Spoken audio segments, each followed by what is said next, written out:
Hello everybody, and thank you for joining me. This is Sierra from Sierra T Designs, and today I have a new series starting.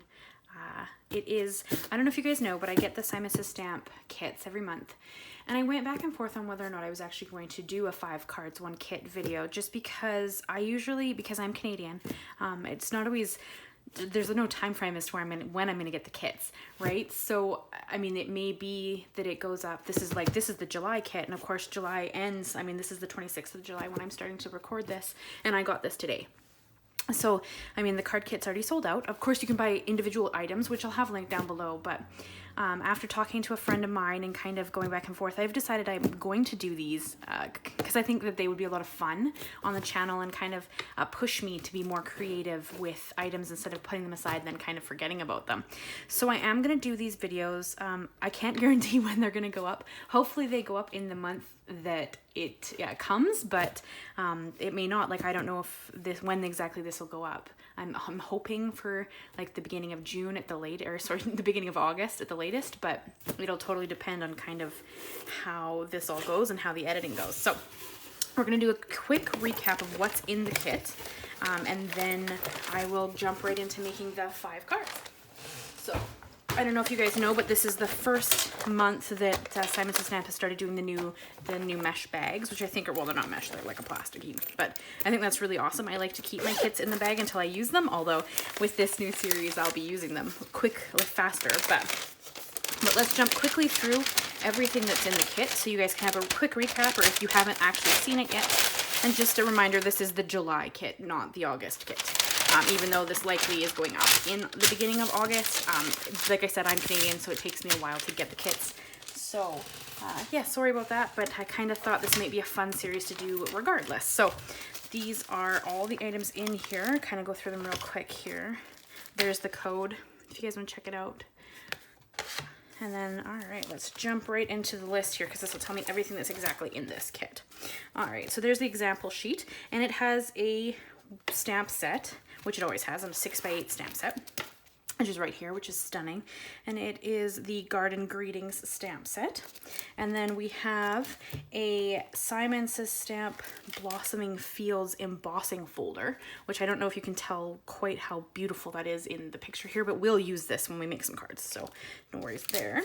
And we also have, let's see, Big Scripty Hugs die, which is right here, which is the hugs word and the outline, which is really neat.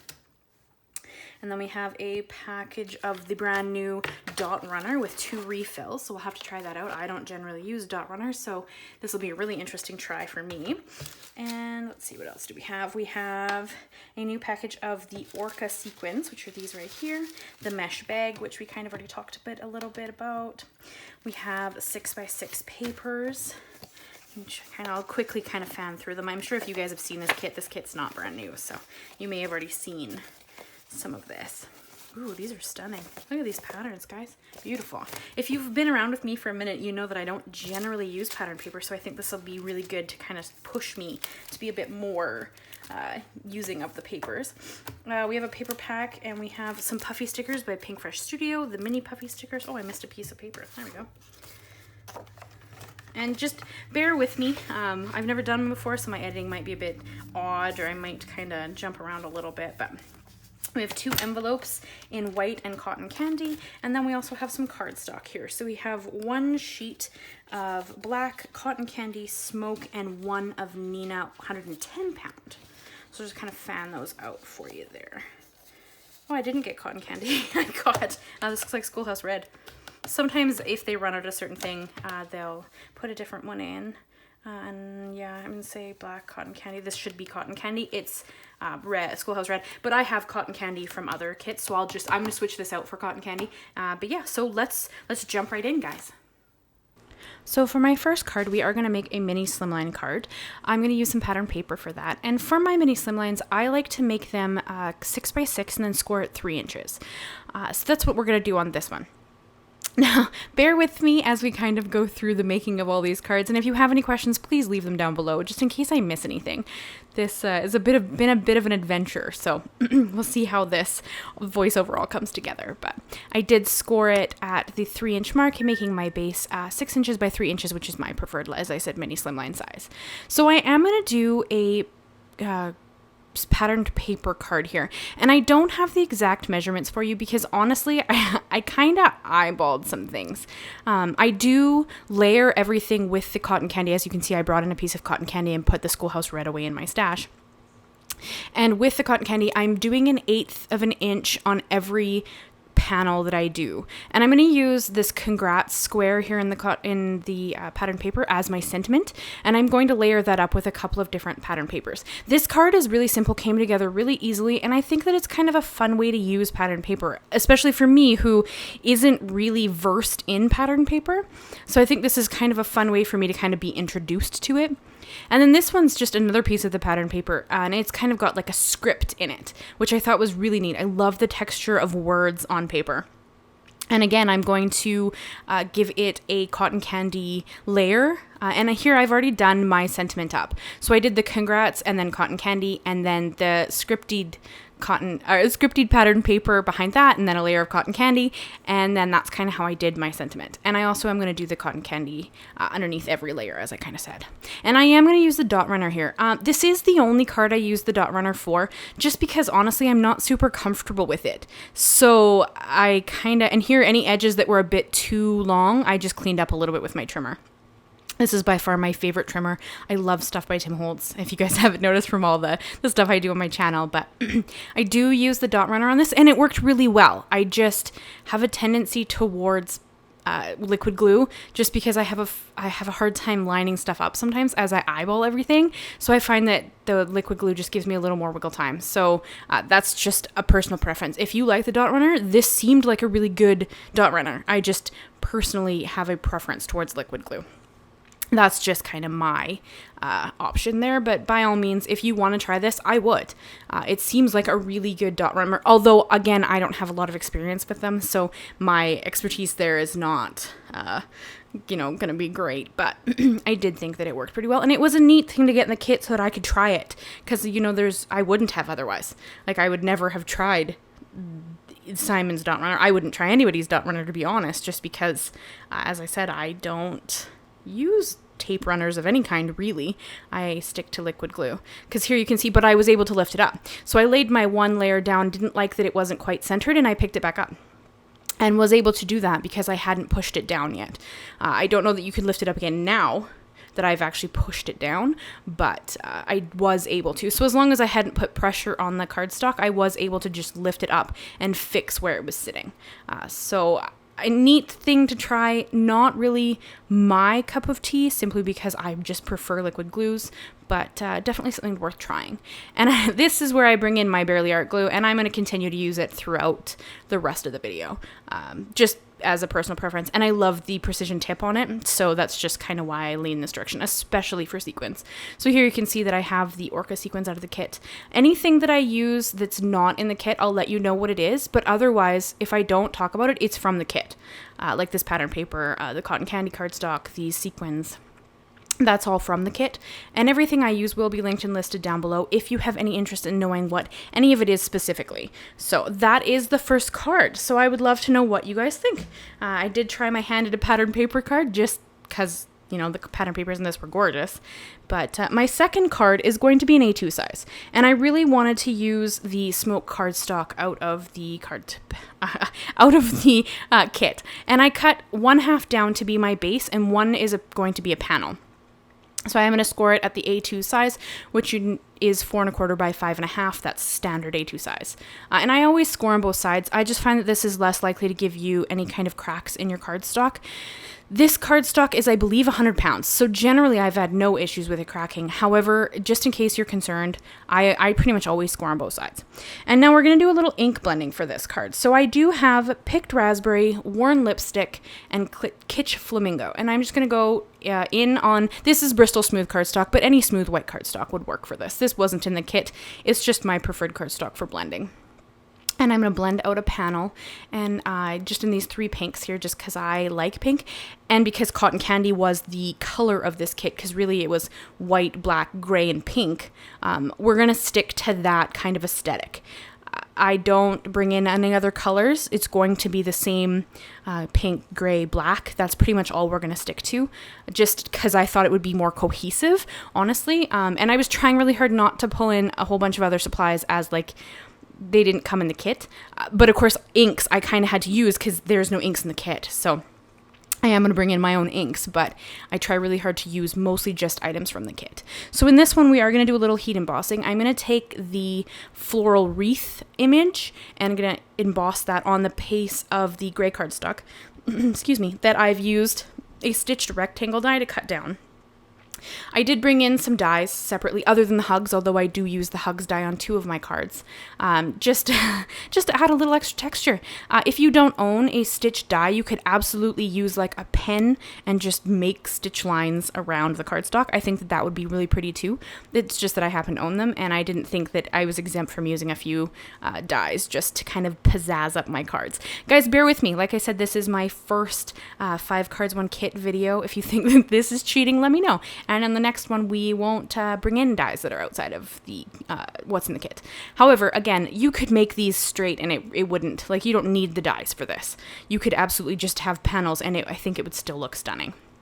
And this is just my white embossing powder. It's Alabaster by Brutus Monroe. It's my preferred white embossing powder, but any white embossing powder would be stunning here. I love how white looks on pretty well any color, and this is no exception. Yeah, I think it looks stunning on the gray. So I'm trying really hard to stick with what's in the kit, but I am going to pull in a few things that didn't come in the kit because I think it'd be kind of difficult to just use that. So I am going to cut out the hugs die, and I'm going to cut it out of the center of my blended panel, just because I really wanted the color that I had, and because you're not going to know. I mean, you guys can see it here because I'm showing it to you, but once the card's put together, you wouldn't even know that I'd done that. And I did layer this up. I have 3 layers of white cardstock behind the hugs and then the colored layer on top. And then I'm just going to adhere it down onto a piece of vellum that I've used with the bordered die with the hugs word. And I'm just trying to put a very small amount of glue and very centered to the letters because I don't want it to ooze out all over the vellum. You will be able to see it. It's not horrible. I have had that happen. Usually I can wipe it off and there's no problems, but you can see it a little bit just because it's the vellum, right? And this is a heavyweight vellum, as it's my preferred. And then I just stacked a couple of acrylic blocks on top of my hug so that it couldn't shift while it was adhering. And then I'm just going to adhere my card base together. And as I said, I am going to go forward with barely art glue from this point on, but it's not because there's anything wrong with the dot runner. It's honestly just because this is what I do and this is what I prefer. That's just how I roll. Whatever tickles your pickle is the way to do. So if you prefer dot runner, by all means, or tape runner, whatever, use whatever you're comfortable with. This just happens to be what I'm the most comfortable with. And honestly, I love the precision tip. I know I say that, if I've said that a few times, I'll probably say it again, but with like the hugs word, because it's so thin, using a very precision tip made it easier for me to get the glue exactly where I need it. And here is another example of that. I'm only going to put glue right behind where the hugs word is, because again, I don't want it to pool out and show up all over the vellum, because you will see it. So this is just my kind of trick to make sure that the glue isn't just all over the place, because you will see it through the vellum. It's not a big deal generally, because usually you wouldn't really be able to tell. It does dry matte. It's not shiny or anything, but this is just my habit and what I tend to go with. And of course, we are going to bring in some more of those Orca sequins. In this case, I did only bring in the clear ones because there are a few different colors in the sequin mix there. And I just thought that the clear ones would look really neat with this kind of monochromatic card. Well, it's not monochromatic. There's 2 colors, but it's gray and pink. And I didn't really want to bring in like the black-ish sequins simply because I have no other black in this card. It's all gray and pink. So I thought the clear ones really pulled it together nicely. And I just adhered my uneven number as I always do, and I generally do lean towards a bit of an angle on my sequins. I find that it just pulls the eye better, but again, personal preference.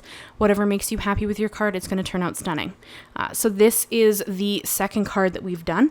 I hope you guys enjoy it. I think it turned out really pretty. I'm hoping to hear you guys' opinions though, because as I said, this is new to me, so I'm hoping you'll leave me some feedback on this video. So for the third card, we are going to make a traditional slimline card. So for my slimline cards, I like to have them be 7.5 by 8.5, scored at 3 inches.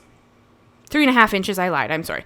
3.5 inches. So it is 7 by 8.5, and then scored at 3.5, giving me a 3.5 by 8.5 inch card base. That's my preferred size. Again, I don't think that there's an exact size for slimline cards. This is just what I do. And I am going to cut out a panel of the black cardstock that came in the kit as well. And I'm going to use that to mat my colored base once we kind of get there. But I am going to do some more heat embossing. So this time I have the long image out of the stamp set and the thank you sentiment. And I'm going to heat emboss them. This is some watercolor cardstock because we're going to bring in some ink sprays. So I am going to, and now, again, I'm using ink sprays. You don't need to. You could absolutely blend this. You could stamp in different colors. Like, there's so many options of what you could do. I'm just trying to kind of give you a varied look on what your options are. I mean, any of the techniques I'm doing in here could work for any of these cards. These are just kind of the way I went. But there's no right or wrong way to do. So by all means, do whatever you have and use what you have in your stash. I mean, like, it's totally personal preference. Whatever makes you happy is going to be amazing. So I am going to heat set this. This is again the same white embossing powder I used on the second card.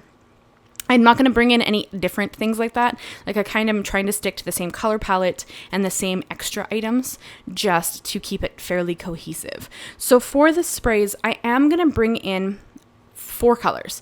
However, honestly, you don't need both pinks. I have Kitsch Flamingo and Picked Raspberry. You don't need both pinks because they're too close, in my opinion, in this instance, that you can't really tell the pinks apart. So by all means, I mean, I think I removed Kitsch Flamingo out of this after and just used Picked Raspberry. I am also going to bring in Black Soot, and I use Hickory Smoke. Because again, I'm trying to stick with that pink, black, gray card like tones, and then white, because that was the other color. And I do dry between each layer. Now keep in mind, if you don't like something, you can change it. Like here, I'm going to add a little bit of Black Soot to it, and it makes it very dark. And that's okay, because if you don't like it, we can change that. Keep in mind also that the sprays dry back quite a bit. So if you ever get one that you're kind of like, oh, that's so bright, it's not going to stay like that. Not the oxides. The inks will. The oxides don't. So you are going to dry back a bit. And here I'm kind of like, I want some more pops of color. So I bring in the oxide ink and just go over top. It's not going to cover everything. It's just going to go on top of it and add a little bit of extra brightness, because I did also bring in water, so of course my color's oxidized. So this is just another interesting technique. If you don't like the card, that's perfectly okay. It's just an idea of what you can do to kind of punch up the card. Like if you feel like it just needs slightly more color, bring in more color. Like play with the stuff that you have in your stash. There's no right or wrong way to do. And then while I had the oxides out, I also decided I was going to stamp in the inside of the card. This is something I generally forget to do. To be honest with you, generally after I've made a panel and I've adhered it down, I'm like, oh, I should have done something inside, but now I've added 16 layers and I can't stamp on it. This is just me. So I am trying to do more on the inside, although this is the only card I added anything on the inside. And I used my 3 oxide colors again. But yeah, and I did bring in a clean piece of paper towel and just wiped off what was on top of the embossing powder. Because once it's dry, it buffs off really easily. So here I'm just adding some perfect pearls I have mixed up in a mini mister bottle and some white, this is Picket Fence Distress paint that I'm just going to flick on to add a little extra color to the background. Again, this is an extra step. You don't have to add splashes. I love splashes, so I have a tendency to add them, but you don't need to. This is just an extra step that I chose to add. I think that it kind of pulls it together a little more, but it's completely up to you. And then here I'm just going to adhere my watercolor cardstock down to the black panel I cut out of the cardstock in the kit. I do kind of run out of cardstock in the kit because between making bases and panels, like you don't have enough cardstock. So I did have to bring in some of my own cardstock. I mean, I pre-make my bases, so that's not really a concern. You could have used cotton candy here and I think it would have looked nice. I just think the black frames in the panel more and kind of makes those colors even more vibrant. But again, personal preference. And I did also stamp out a mini sentiment, like a sub-sentiment that came out of the set, and it just says "so very much." So it's going to say "thank you so very much." I put it on an angle, didn't like that, lifted up one side, straightened it out, and now it's straight. And I did use some thin 3D foam squares there just to give it a little bit of dimension. And then we're going to adhere it down to its base, which also gives it a slight border of white cardstock around it. And I did use 3M foam tape here just to add some dimension to it because this card is fairly flat. So, I mean, that's just an extra, sorry, my hair gets in the way a little bit there. That's just another extra step. Again, you could do it flat and it still would be gorgeous. This is just another option. That's all. And I brought in some more of those Orca sequins. I love all the shiny things. So I have a tendency to go overboard. By no means do you have to add as much stuff as I do to your cards. You don't. This is just how I roll. So this is just the direction that I end up going in. You could literally just leave it alone, or you could choose to add different things. It's completely up to you. I'm just trying to show you different options that you have. And again, you can see that I've kind of gone across the card on an angle. I have a tendency towards that, and I always do uneven numbers. That is just my preference. I find that it's more pleasing to the eye, and you're less likely to try to create a pattern out of it. So it's kind of more of an abstract look. But that's kind of how I lean. So I'm going to show you the card up close and all that sparkle in the background, and we're going to jump on to card number 4. So for card number 4, I can't resist making a shaker card. There's the inside. So for card number 4, I'm going to go back to a mini slimline card. I'm not going to show you cutting out the panel because, again, I've already done that. Scored at the 3-inch mark here, so it's 6 by 6, and then scored at 3. So it is a 3 by 6 inch mini slimline card. And I am going to create a flat shaker card. So here you can see I'm just measuring the packaging. This packaging is off the stamp set. Because again, it came in the kit, it's fair game. So I just trimmed it up to be the size that I needed it to be, and then I'm going to cut the inside. So that actually would have made you 2 slimline cards, shaker cards perfectly. However, I'm going to make one, and then I'm going to save the other piece for another slimline shaker card some other time. Mini slimline, sorry. And I also did cut out a little sentiment, and this is a piece of patterned paper. The sentiment says, "You make my heart sing." That's the sentiment on this card. And I'm just going to bring in my, I believe this is 1/8 of an inch score tape, and that's what I'm going to use to adhere down my pocket. So with this, you do want a really strong stick to this because you do not want your pocket to come apart. That's probably the worst thing that could happen with this card because you'd have sequins and glitter everywhere, which nobody wants.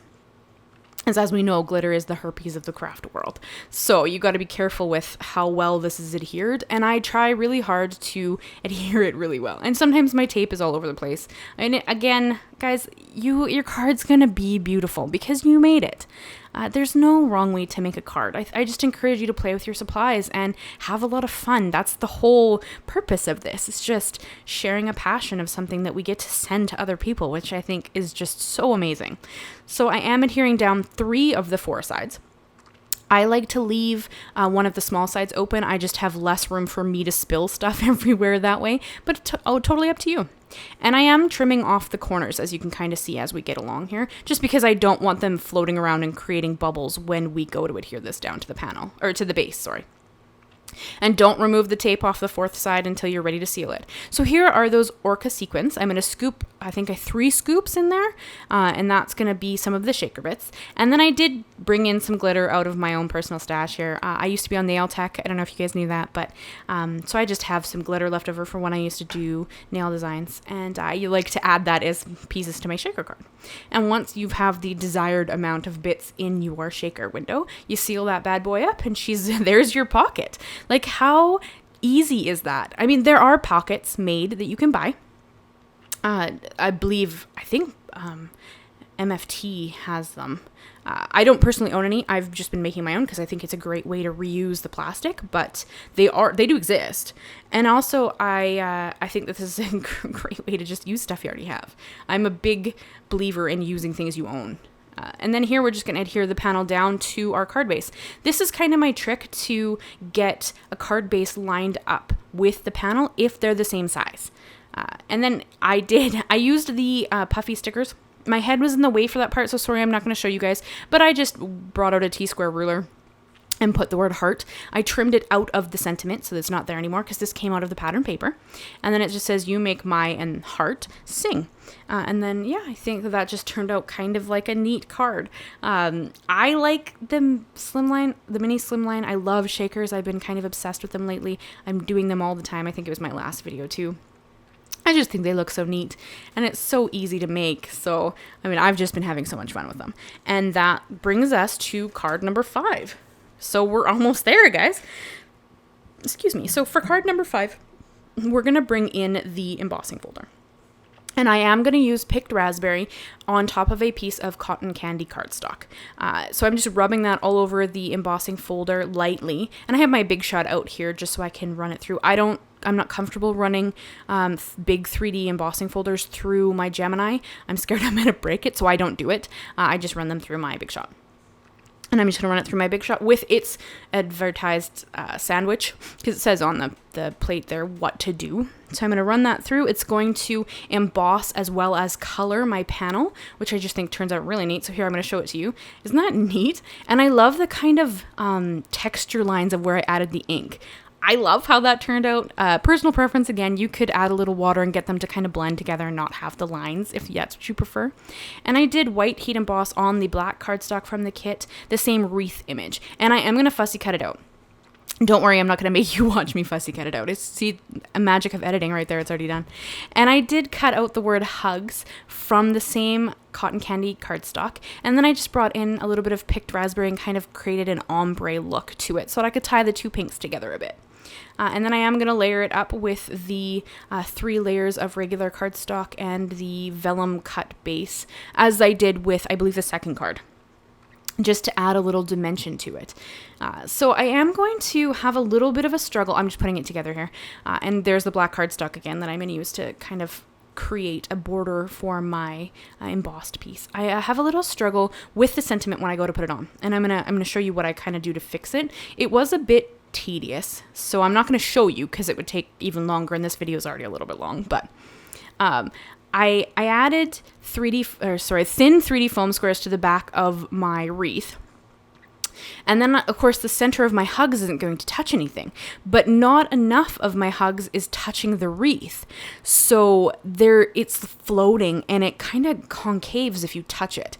So my way to kind of solve this was kind of tedious, but it worked out in the end, was that I took some of the same thin 3D foam squares and double layered them on the center of the word. And I had to cut them really small, and you can't really see it here, but I took the little squares, you can see them to the left of the screen there, and just put them in the middle of the word and double layered it so that there was enough dimension to hold it up from the background. And then I just added a little bit of glue to the sides that were touching the wreath to just keep it there.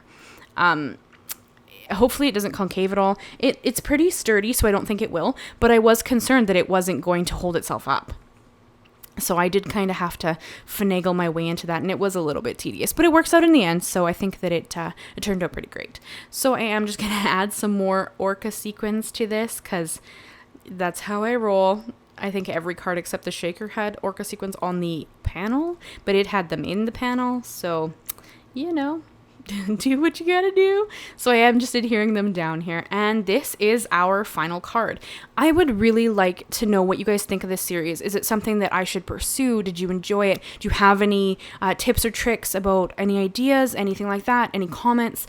I would love to know what you guys think. I mean, I make these videos to share with you guys, and if you're not enjoying them, I want to know. So please let me know what you think. Leave me a like, leave me a comment. Consider subscribing if you haven't already. I do new videos every Monday, and this is one of my new series. We're just going to start. I can't wait to do the next one. So thank you so much, guys, for sticking by. Everything that I do is so that I can share my passion with you guys, and I really, really appreciate you. So thank you so much. I will see you again soon. Bye-bye for now, guys.